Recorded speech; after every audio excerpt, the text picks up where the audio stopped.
금일 22 통화정책회의가 나왔어요. 사실 용어가 굉장히 생소하신 분들을 위해서 지금 어떤 과정을 겪었는지 정책에 대한 방향은 어떤 반영을 일으킬지 자세한 전략 설명드리도록 하겠습니다.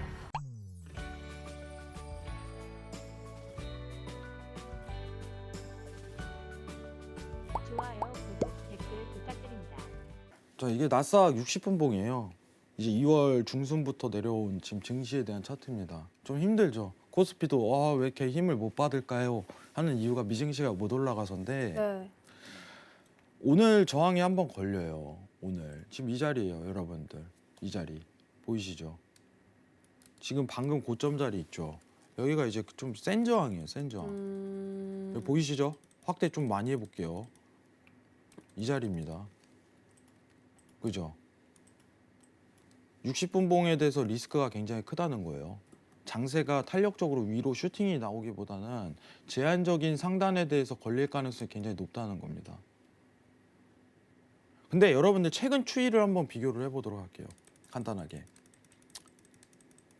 자, 여러분들 이 장세가요. 이 장세가 지금 쭉 떨어졌던 게 왜 나왔을까요? 제가 어제도 설명을 했었죠. 기억하시기 바랍니다, 여러분들. 기억을 하셔야 돼요. 이 장세가 왜 나왔을까? 그래야지 지금 이걸 맞출 수 있겠죠. 명목금리 마이너스 인플레이션은 실질금리다. 그죠? 되게 작게 자신 없게 얘기하시네요. 아우, 자신 있습니다. 실질금리가 자꾸 0에 가까워지니까 그죠? 인플레이션 우려 때문에 시장이 또 떨어졌다가 금리가 떨어지면 올라갔다가. 그죠? 네. 뭐 시장에 대한 구조는요 굉장히 간단합니다. 방금 내려간 화면을 좀 기억을 하세요. 네. 머리에 기억을 하시고 자 화면 한번 보도록 할게요. 아, 오늘도 나왔네요, 이 네, 글이. 또 지금 나와야 돼요. 왜냐면은 지금만 반영되는 시황이에요. 이게 오. 지금만. 네. 자 지금 보시면은 시장 대비가 다르다는 거예요. 대비가. 자 물가 상승률은 제자리인데 명목금리가 급등했기 때문에 실질금리가 회복이 들어갔다. 증시 자금 빠진다. 그러면은 지금 팩트는 뭐냐면은 명목금리 아까 금값은요 여러분들 조금 다릅니다. 이해하셔야 돼요. 미증시는 네. 금값은 화면 다시 볼게요. 잠시만요. 자 다시 한번 보도록 하겠습니다. 자 금값은요 명목금리에 의해서 결정이 되는 거예요. 단순히 이거 하나에 의해서 결정이 되는 거예요.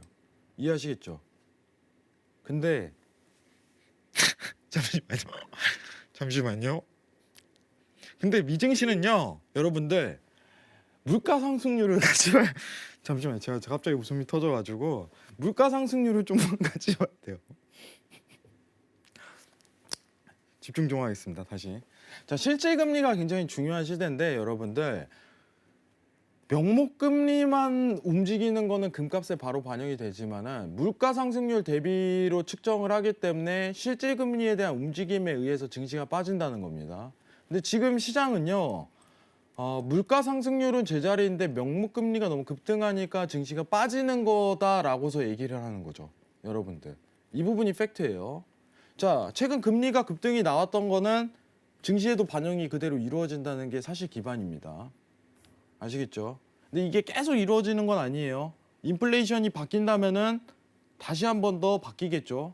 근데 물가는 좀 최근에 들어서 안정화 들어가고 제자리이기 때문에 오히려 이제 국채 금리만 가지고 증시가 움직이는 효과가 발동이 된 겁니다. 자, 그러면 차트 다시 한번 보도록 할게요. 여러분들. 자, 지금 차트가 아직 저항 라인을 못 뚫고 있죠. 여러분들. 위험하다는 거예요. 그래서 여러분들. 아까 13,000 돌파가 나올까요? 하지만 또 갔다가 또 여기서 제자리로 계속 흔들죠. 여기 굉장히 큰 저항이라는 겁니다. 근데 제가 보고 있는 시장은요. 지금 전전일 상승을 이끌었던 거는 국채 금리에 대한 국채에 대한 수요도 폭증으로 어떻게 보면은 명목금리를 조금 낮추는 상황인데 이게 계속적으로 낮출 수 있냐는 거예요. 아니라는 거죠. 상황이. 그러면은 이 구간대, 네모 구간 있죠. 이 네모 구간에서 페드 회의 전까지 오르락 내리락 할 가능성이 오히려 대두가 된다는 겁니다. 매수 매도에 대한 반복 랠리 구간이 오히려 연출될 가능성이 굉장히 높다는 거죠. 그래서 사실 오늘 12,900이 밀린다면은 매도를 보는 게 좀 더 좋을 수도 있겠다라는 관점이 필요한 거예요. 그러니까 시장에 대한 움직임을 보고 파악을 해야 되는 거죠, 사실. 12,900이 밀리면 매도에 대한 랠리가 좀 들어설 가능성이 굉장히 높겠다. 왜냐? 어제 나온 국채 입찰에 대한 수요도 내용은 사실 국채 금리를 완전하게 하방으로 누를 만한 시황은 아니라는 점. 페드가 딱 나서서 국채 금리를 누르면은 그때야 날아갈 거예요.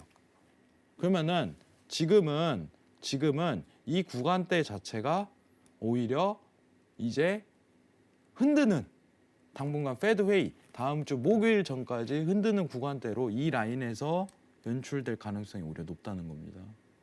아시겠죠? 이게 집중 포인트예요. 딱 맞죠? 페드 회의하고 차트하고 이것도. 그죠? 근데 만약 페드 회의에서 딱 이제 시너지 나오면 이거 뚫고 가는 거죠. 다시 한번. 그러면 이제 다시 와 이제 주식이 다시 살아나는구나라고 그때 느끼셔도 괜찮아요. 아시겠죠? 기억하세요. 증시에 다시 위험 자산에 자산이 쏠리는 현상이 연출이 될 것이다.